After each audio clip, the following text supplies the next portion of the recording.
question is, what is your advice to your fans at home? Yeah, my fans at home, my advice I'm giving you is this. Look for what works for you. Maka na ọtụtụ ndị mmadụ nwere ike ihe wọkụrụ onye a ama wọkụrụ onye a ọnya ka ndị Igbo ji wee tụọ inu na one adịghị says na oke soro ngwere gbaa mmiri ọkọcha ngwere ọmaka oke.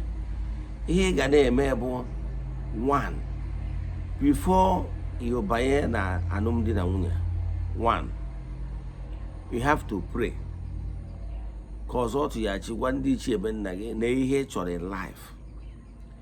Nye nwekwa na some certain attribute ị ga-afụ ma attitude ị ga-afụ n'ebe mmadụ nọ ime ya ignore, especially those things red flag.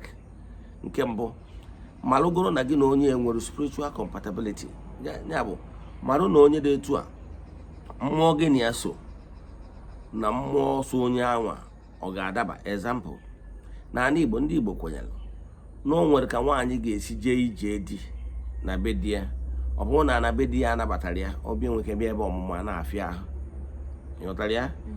Then etu a ka ọ dịkwa na ọtụtụ ihe gasị dị iche iche. Etu a ka ihe esiche egwukwa spiritual compatibility. Ka m gwa gị, why people are suffering is because ndị mmadụ anaghị pay attention.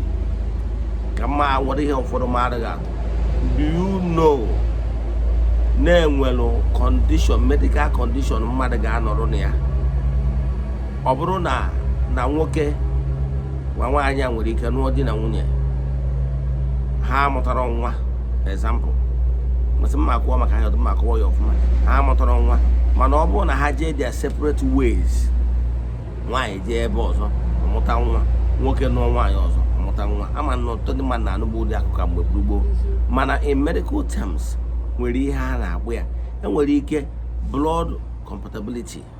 Eme ya na onye dị etu a na onye dị etu a nụọ nwee ike blood group. Eme ya ka mmadụ ga-atụ na onwe ndị ya gbasị oke na nwaanyị dị etu a na ọ bụrụ na o nwere ụdị blood group dị etu a na-anụ blood group dị etu a na especially ndị negative na ọ mụcha nwa n'ụlọ ọgwụ before 30 minutes na o nwere ọgwụ ahụ agba ya. If not, onye blood group a bịazie tụwa ya ime ọzọ na ya atụwawa ime.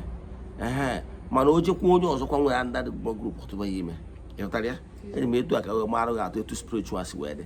Ihe ọpụta bụ na why people are suffering is because na ha adịghị achọ onye nyadị ya dị mentally compatible, spiritually compatible and health compatible. Ka mmakwa atụ, ị ma na onye dị HIV positive now na onye positive bịa nwere ike nọlụ